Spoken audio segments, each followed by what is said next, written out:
Hello guys, ఇప్పుడే movie చూసి వచ్చాను.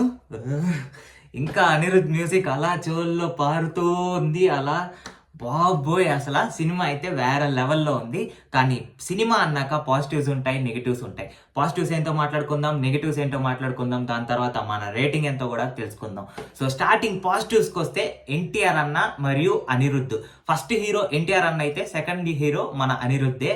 అసలు బీజిఎం ఎర్రగా తీసేసాడండి. అసలు వేరే లెవెల్ సినిమాటోగ్రఫీ, డిఓపి, మన మ్యూజిక్, యాక్టింగ్, ప్రతి ఒక్క యాక్టర్ పర్ఫార్మెన్స్ పీక్స్ అంతే. వేరే లెవెల్లో యాక్ట్ చేశారు.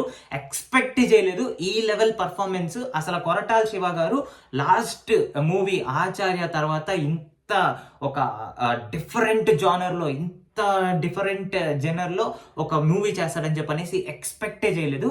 వేరే లెవెల్లో ఉంది. ఆ అండర్ వాటర్ సీన్స్ అయితే అసలు షూట్ చేసిన దానికి చాలా కష్టం అండి. అందులో కూడా మన ఎన్టీఆర్ అన్న యాక్టింగ్ పర్ఫార్మెన్స్ చూపిస్తున్నాడు. అందులో కూడా ఎక్స్ప్రెషన్స్ క్లియర్గా తెలుస్తున్నాయి. అసలు డిఓపి వేరే లెవెల్లో చేశారనే చెప్పాలి.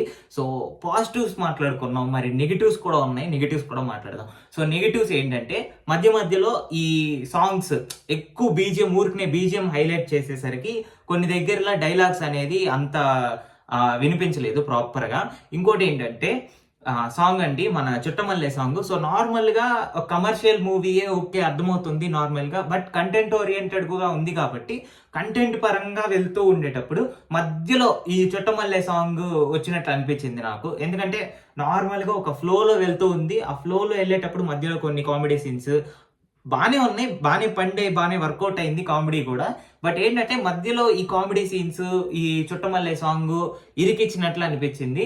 ఇంకా కొంచెం ఫస్ట్ హాఫ్ లో ఉండే కొన్ని సీన్స్ తీసి సెకండ్ హాఫ్ లో పెట్టి అలా తీసుకొని వెళ్ళిపోయింటే స్టోరీ ఇంకా అదే ఫ్లోలో వెళ్ళిపోయింటది. మధ్యలో కొంచెం కామెడీ తీసుకురావడం, అంత భయానకమైన సీన్స్ పెట్టి మధ్యలో కొంచెం కామెడీ తీసుకొచ్చేసరికి కొంచెం దారి తప్పినట్టు అనిపించింది. బట్ లాస్ట్ లో అలా కవర్ చేసేసారు మొత్తం. ట్విస్ట్స్ అయితే నేను ఎక్స్పెక్ట్ చేయలేదు. సో నార్మల్గా ఆడియన్స్ ఏమైతే ఎక్స్పెక్ట్ చేస్తారో అలాంటివి కాకుండా వేరే ట్విస్ట్స్ ఏదైనా పెడితే ఓకే, మనం పలానా క్యారెక్టర్ని బాగా ఇష్టపడుతున్నాము అనే క్యారెక్టర్ని లాస్ట్ వరకు చూడాలని అనుకుంటాము. బట్ అనూహ్యంగా కొన్ని ట్విస్ట్స్ అయితే ఉన్నాయి.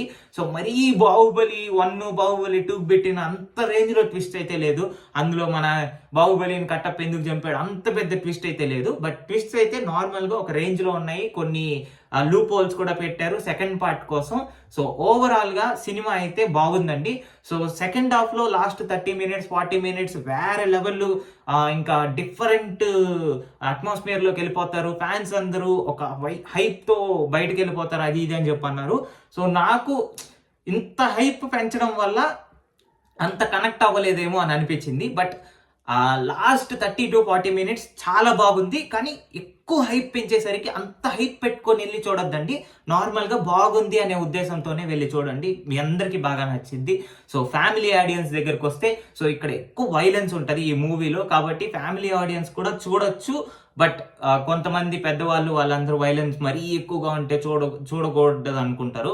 సో నార్మల్గా ఫ్యామిలీ ఎంటర్టైనర్స్ ఇష్టపడే వాళ్ళకి కాదు. ఎవరైతే మాస్ సినిమా కావాలి, ఎవరైతే ఒక పర్టికులర్ డ్రామా చూడాలనుకుంటున్నారో ఈ సినిమా అయితే ఖచ్చితంగా వచ్చి చూడండి. సో మన తెలుగు టాక్స్ ఇచ్చే రేటింగ్ వచ్చేసి 3.25 అండి. సో మరిన్ని బిగ్ బాస్ అప్డేట్స్ కోసం, మరిన్ని మూవీ అప్డేట్స్ కోసం మన ఛానల్ అయితే సబ్స్క్రైబ్ చేసుకోండి. Subscribe to Telugu talks.